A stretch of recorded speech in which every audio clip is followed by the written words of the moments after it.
Dear students and friends, आज हम discuss करते हैं Planck's quantum theory.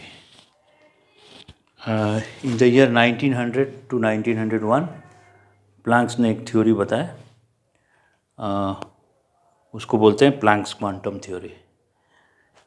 So this theory is based on energy emission or energy absorption by a body occurs in form of electromagnetic radiations. This is on the basis of wave theory, means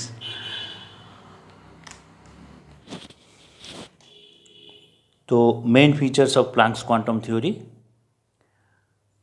first is number one,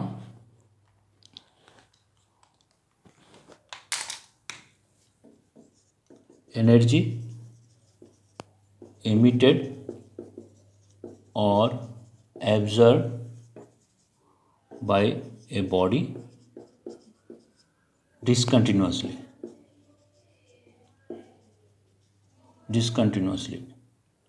Okay, तो energy emitted or absorbed, that is radiated, it is discontinuously, it is randomly, it is not uniform, in form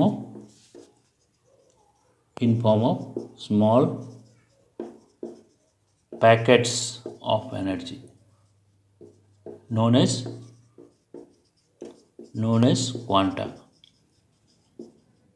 quanta. Singular is quantum. For light energy, it is known as photons or photon. Photon is singular. For light energy, it is photons. Okay. तो energy emission absorption जो होता है वो discontinuously होता है, non uniform होता है और रैंडम होता है। ठीक है, तो ये जो एनर्जी इमिशन की एब्जॉर्प्शन कोई बॉडी करता है इन फॉर्म ऑफ इलेक्ट्रोमैग्नेटिक रेडिएशन होता है। Clear? So this is in form of electromagnetic radiation,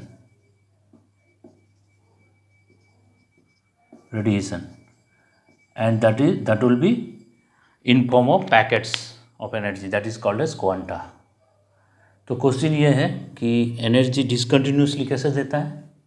तो जो लाइट है, अभी जो एलईडी बल्ब है, जो पहले जो फिलामेंट बल्ब था, तो फ्लोरोसेंट बल्ब, जो भी जिस टाइप का लाइट होता है वो डिसकंटिन्यूस है, लेकिन वो कंटिन्यूस दिखता है। ऐसा क्यों? क्योंकि जो क्वांटा ये रिलीज करता है, सो वो क्वांटा सीरीज ऑफ क्वांटास जब देता है, series of packets of energy देता है, तो उनके बीच में जो टाइम लैग है, जो टाइम गैप है, वो कम होता है। वो टाइम गैप जो है लेस देन 1/22 सेकेंड होता है। तो ये जो टाइम गैप जो कम होगा, तो उससे हमें लगता है कि ये कंटिन्यूस है, लेकिन ये डिसकंटिन्यूस है। लेकिन कभी कभी लाइट्स अगर वोल्टेज कम रहता है तो ये डिसकंटिन्यूस लगता है कि जब ये क्वांटा दे रहा है टाइम गैप उसका ज़्यादा हो गया। अगर टाइम गैप ज़्यादा हो गया हमें डिसकंटिन्यूस लगता है। So this is about first point. Second point of Planck's quantum theory is number 2, you can write the total amount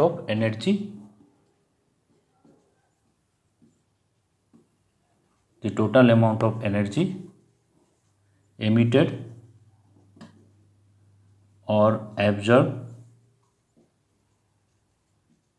is directly proportional to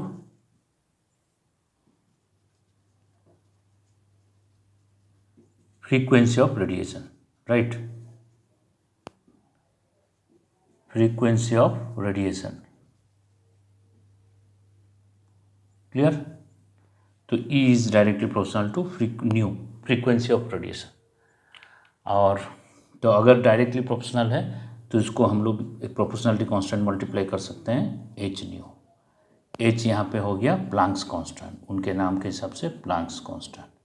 ये एक यूनिवर्सल कांस्टेंट है, ये कोई भी बॉडी के लिए ये कांस्टेंट यूनिवर्सल कांस्टेंट है। इसका वैल्यू होता है 6.626 इंटू 10⁻34 जूल इंटू सेकेंड। इसको सीजीएस यूनिट में कर सकते हो, 10⁻27 आर्क इंटू सेकेंड आएगा। ठीक है। तो इसका जस्टिफिकेशन क्या है, अगर फ्रीक्वेंसी हम बढ़ाएंगे तो क्या होता है, इसका एनर्जी बढ़ता है और वाइस वर्सा। कैसे होता है, तो सपोज हम लोग क्या करेंगे, आयरन रॉड को हम लोग फर्नेस में रखेंगे, ठीक है। तो अगर आयरन रॉड को फर्नेस में रखते हैं तो क्या होगा, आयरन रॉड स्ट्रॉन्ग हीटिंग करने से पहले क्या होगा, आयरन रॉड जो है रेड कलर हो जाएगा। तो फर्दर हीटिंग करेंगे तो ब्राइट ऑरेंज होगा, ब्राइट ऑरेंज। फिर क्या होगा, येलो होगा। फिर क्या होगा, वाइट होगा। फिर क्या होगा, ब्लू होगा, ठीक है। तो अगर आयरन को हम लोग फर्नेस में रख के इसको हीटिंग करेंगे तो पहले क्या होता है, रेड, उसके बाद ब्राइट ऑरेंज, उसके बाद क्या होता है, येलो। तो उसके बाद ये ग्लो देता है, it begins to glow with white light and then blue light. तो ये चेंज होता है। तो ये जो चेंज होगा, यहाँ से हम लोग रेड से ब्लू जब जा रहे हैं, रेड से ऐसे गए फिर ब्लू तक गए, तो क्या हो रहा है, फ्रीक्वेंसी इंक्रीजेस, ठीक है। फ्रीक्वेंसी इंक्रीजेस क्यों जानते हो, क्योंकि रेड कलर का फ्रीक्वेंसी कम होता है, उसका वेवलेंथ ज़्यादा होता है। इसका ब्लू कलर का फ्रीक्वेंसी ज़्यादा होता है, ठीक है। तो रेड से ब्लू जाने से फ्रीक्वेंसी बढ़ता है। जब आयरन रॉड को हम हीटिंग कर रहे हैं विथ रेस्पेक्ट टू टाइम, यहाँ से यहाँ जाने से क्या हो रहा है, एनर्जी हमारा बढ़ रहा है, एनर्जी इंक्रीजेस, ठीक है। तो आयरन रॉड ये जो हीटिंग करने से ये कलर क्यों देता है, क्योंकि आयरन रॉड को अगर हीटिंग करोगे तो आयरन रॉड क्या होगा, वो एनर्जी एब्जॉर्ब करेगा। एनर्जी एब्जॉर्ब करने के बाद वो आयरन रॉड क्या करता है, वो एनर्जी स्टोर करके रख नहीं पाता है। वो एनर्जी क्या करता है, फिर एमिट करता है। जब एनर्जी एमिट करेगा वो फ्रीक्वेंसी एमिट करेगा जो रेड कलर का होगा, या वेवलेंथ जो रेड कलर का होगा, तो हमें रेड दिखेगा, ठीक है। तो कुछ देर के बाद अगर फिर हम लोग हीटिंग करेंगे और ज़्यादा एनर्जी देंगे, तो एनर्जी और बढ़ाएंगे, अगर एनर्जी बढ़ा रहे हैं, ठीक है, तो एनर्जी बढ़ाने से क्या होगा, वो फिर ब्राइट ऑरेंज आएगा। फिर एनर्जी बढ़ाएंगे तो येलो आएगा। फिर एनर्जी बढ़ाएंगे वाइट आएगा। फिर एनर्जी बढ़ाएंगे ब्लू आएगा। मतलब रेड से ब्लू जब जा रहा है तो फ्रीक्वेंसी बढ़ रहा है, एनर्जी भी बढ़ रहा है। तो फ्रीक्वेंसी बढ़ने के साथ एनर्जी बढ़ रहा है, मतलब क्या बोलेंगे हम लोग, energy is directly proportional to frequency of radiation. Clear. तो this proves the why energy is direct proportional to frequency, right. तो ये कंप्लीट हो गया। तो उसके बाद सेकेंड पॉइंट इज ओवर। तो थर्ड पॉइंट है the total amount of energy emitted or absorb, the total amount of energy emitted or absorb by a body, ठीक है, will be a whole number of, ठीक है, will be a whole number of quanta। मतलब क्या है, E is equal to n h nu. मतलब n जो है 1 2 3 4 5 and so on, n is a positive integer, okay, n is a number. मतलब energy emit होगा, एब्जॉर्ब होगा in form of quanta. H nu है एक क्वांटा, एन एच न्यू है n number of quanta, total number of quanta. तो energy ये कुछ पैकेट्स दे सकता है, उसको बोलोगे कि 10 पैकेट दो, 10 पैकेट एनर्जी दे सकता है। 122 पैकेट दो, 122 पैकेट एनर्जी दे सकता है बॉडी। अगर उसको बोलोगे 225 पैकेट दो, तो 225 पैकेट एनर्जी कोई बॉडी दे सकता है। लेकिन इसको बोलोगे कि 22.5 पैकेट्स दो, ये नहीं दे सकता है। इसको बोलोगे 3.14 पैकेट्स दो तो ये नहीं दे सकता है। अगर इसको बोलोगे 5.2 पैकेट्स दो, 2.5 पैकेट्स दो, ये एनर्जी एमिट ही नहीं करेगा या एब्जर्व ही नहीं करेगा।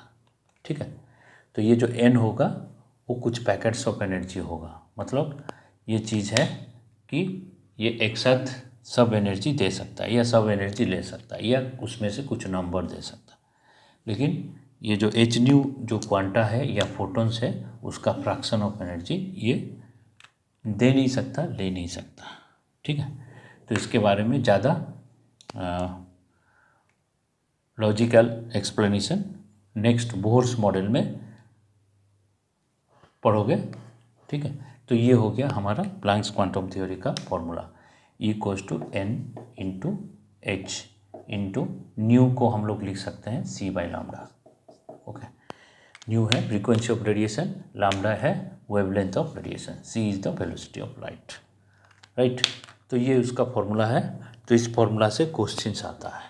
ठीक है, तो हम लोग कुछ क्वेश्चंस डिस्कस कर लेते हैं। ठीक है, ये कंप्लीट हो गया। राइट,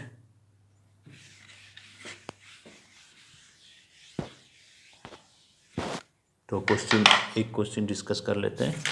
1995 में एक क्वेश्चन आया था, जेई 1995 का क्वेश्चन है। उस समय IIT जेई था, जेई मेंस जेई एडवांस नहीं था उस समय। IIT का एक ही एग्ज़ाम होता था। ओके, तो IIT जेई 1995 का क्वेश्चन है, ए bulb of 150 watt emits radiation of 4500 angstrom wavelength.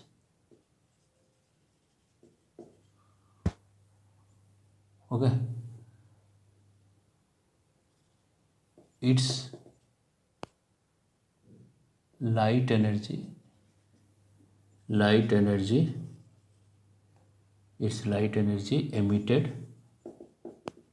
emitted is 8% of total energy. Okay, calculate number of photons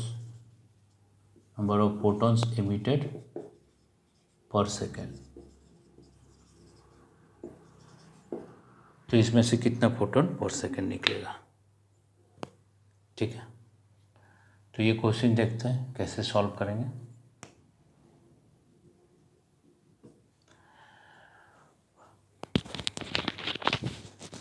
पहले 150 वाट बल्ब है, तो 150 वाट ये मालूम है, 1 वाट 1 जूल पर सेकेंड होता है, तो ये होगा 150 जूल पर सेकेंड। ठीक है, लेकिन इसका 8% लाइट एनर्जी में कन्वर्ट हुआ, बाकी सब दूसरे फॉर्म में कन्वर्ट हो गया। तो 8/100 इंटू 150 जूल पर सेकेंड, तो कितना आएगा 120/10 12 जूल पर सेकेंड आएगा। ओके, तो ये हो गया लाइट एनर्जी, ये लाइट एनर्जी हो गया। तो इतना लाइट एनर्जी यो दे रहा है। तो इसके बाद क्या बोल रहा है, वेवलेंथ दिया 4500 एंगस्ट्रॉम। तो इसके बाद क्या पूछ रहा है, नंबर ऑफ फोटॉन्स पूछ रहा है, एन पूछ रहा है, एन कितना होगा। ठीक है, तो कैसे करेंगे, इसका एक ही फॉर्मूला है, E=Nhc/λ, ये फॉर्मूला है। तो इसमें से n पूछ रहा है, N=E λ divided by h new. ठीक है, तो n कैसे निकलेगा, N=E कितना है 12 जूल पर सेकेंड, लैम्डा कितना है 4500। एंगस्ट्रॉम तो नहीं ले सकते, मीटर में लेंगे, SI unit 10⁻10 metre. By h कितना है 6.626 into 10⁻34 joule into second. HC lambda by HC, sorry this is C। तो C कितना है 3 इंटू 10⁸ मीटर पर सेकेंड। ठीक है, तो अभी सेकेंड पर सेकेंड कैंसिल हो गया, मीटर कैंसिल हो गया, जूल जूल कैंसिल हो गया। तो क्वेश्चन में पूछा है नंबर ऑफ फोटोन्स एमिटेड पर सेकेंड, ये पर सेकेंड में आ गया। तो कितना होगा, तो हम लोग कर सकते हैं, इसको सॉल्व कर सकते हैं। तो 3 हो जाएगा, इधर 4, ठीक है। 4 इंटू 45 कितना होगा, 180, राइट 180 लिख दो। इंटू 10⁻, ये 2 हो गया, 2 ये -8 हो गया।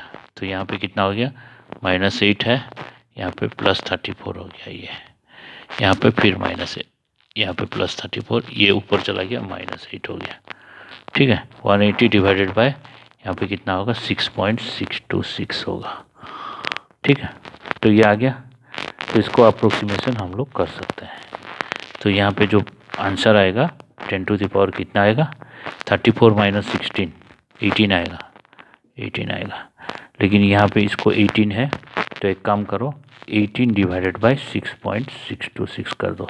तो 10 इधर आ गया, ये 19 हो गया, क्लियर। तो 18/6 अराउंड 3 होगा। तो ये अप्रोक्सीमेटली 2 पॉइंट समथिंग, 2.7 ऐसे कुछ आएगा, इंटू 10⁻19 पर सेकेंड आएगा, ओके। तो ये इतना फोटोन्स वो एमिट करेगा।